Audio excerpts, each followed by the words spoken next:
Okay, everybody, what's up? It is Up on Game. Welcome back in. Yeah, make sure you check us out. You know what it is. I give you the whole rundown at the end of the show because I want to jump right into the topics that we had today. Got my man TJ Hushmanzada with us.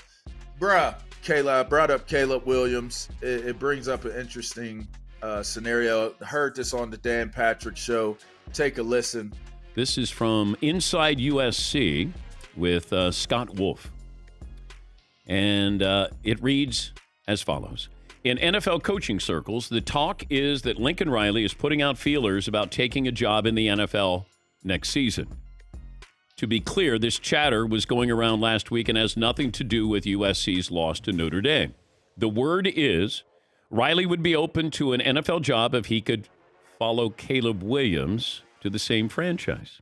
If the Chicago Bears had the number one pick, it would probably be ideal for this theory. The other part of the theory is that an NFL team would tell Riley who to hire, especially on the defensive side, to avoid some of the pratfalls that have happened in college. If Riley is serious about wanting to coach only 10 more years, it would make sense that he would go to the NFL sooner than later. That's Scott Wolf, Inside USC Football. So Dan Patrick had that. I mean, it's been stated, Lincoln Riley would be interested in following Caleb to the NFL. Why not? Why wouldn't you? I mean, I would follow him to the NFL. I mean, he followed him from Oklahoma to USC.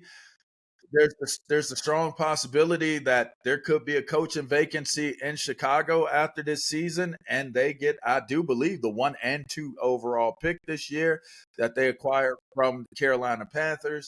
So if you have an opportunity to bring in Caleb Williams and you could bring in Lincoln Riley, okay, so they're reporting that maybe they want to choose who the defensive staff is because they don't play defense at USC, which I thought was a funny They little don't dig. play defense on any Lincoln Riley team. Yeah, I thought that was a funny little dig. But, I mean, what's your take on that? Do you have a problem? And we're just talking about NIL.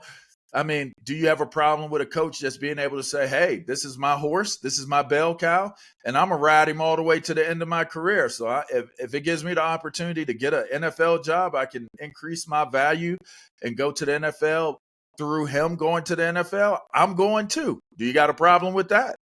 I don't have a problem with it because that's his decision.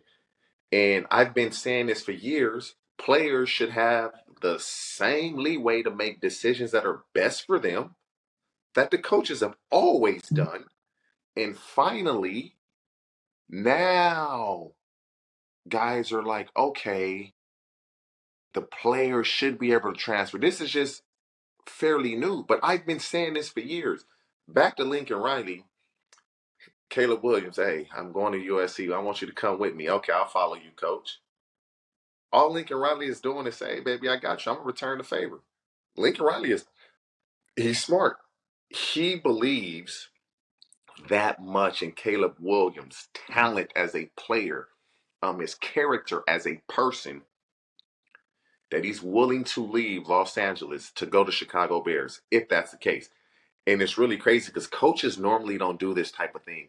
You don't campaign for a job that's already taken, which in essence he's done.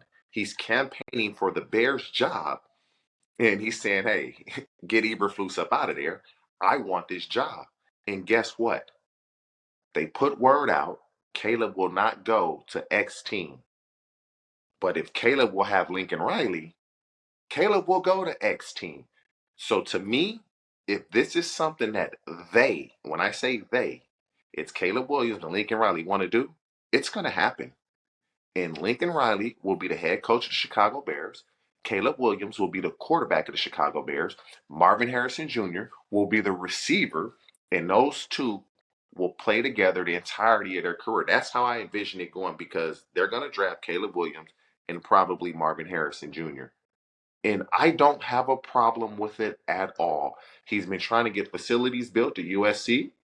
They don't want to see him to do all of that.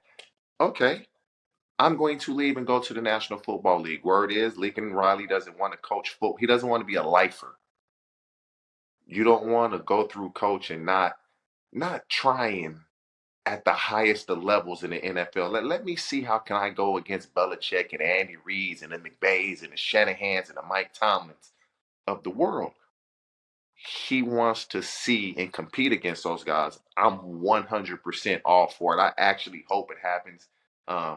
It'll actually be pretty cool. And maybe we may see more of this in the future.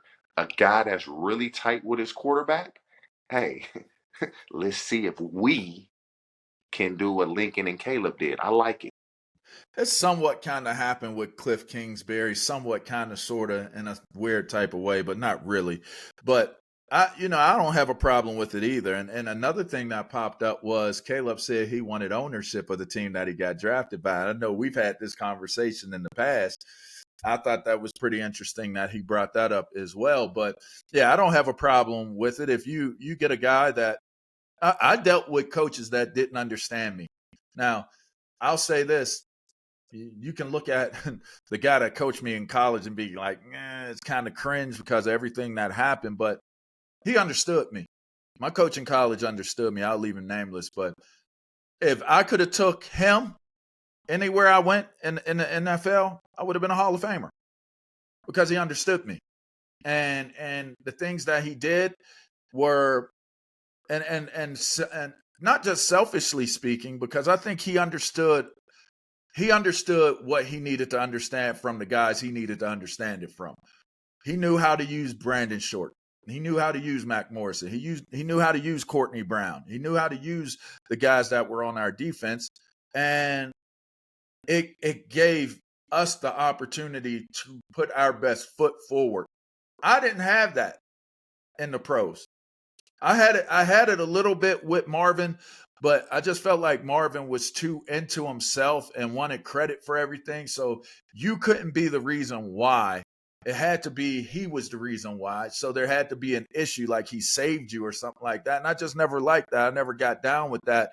It just seemed like there were a lot of agendas. But to have a coach that understands you, who believes in you, like you said, is willing to do the things that actually put you in position to have the highest type of accomplishment. I mean, my year coming out, me and B Short, is the first time in the history of the Buckus Award that there were 4 finalists. There's always 3 finalists in the Buckus Awards, and they did 4, and it was 2 of us from the same school, which is usually rarely ever happens. So we were both productive, and you could easily argue that Brandon should have got the award as well. So it's just, to me, I like the idea of if you could actually take a guy with you that is the reason why you had that success, why would you change it? Like And when this I is went the to the thing, though, league, they LaVar. changed it. Totally changed the way I played. Lincoln Riley is well thought of from his offensive prowess. The NFL, the National Football League, is an offensive game. It's slated for the offense. And there's no doubting what Lincoln Riley can do on the offensive side of the ball. So that also helps that he's such a great offensive mind coming to an offensive game when it's all about quarterback and his offensive coach. And so because of that connection, it makes perfect sense. There's not many in college football that have that same dynamic that Lincoln Riley has. And so it's not going to be, oh, this is going to happen a ton, because there's not many Lincoln Rileys and there are not many Caleb Williams. Indeed. Well, that's TJ Hushmanzada. I'm LaVar Arrington. You can continue to hear us give you our takes on the topics that are coming up and surfacing during the course of the week. Make sure you check us out on Up On Game, wherever it is that you get your podcast. You can also subscribe to Up On Game Presents for extended content opportunities. Some great stuff that we're putting out there. Yeah, and you can also hear us on Saturdays from 9 to 11 if you're on West Coast, or from noon to 2 p.m. on the East Coast. All right, make sure you check us out. For TJ Hushmanzada, LaVar Arrington, until next time, we'll holler at you.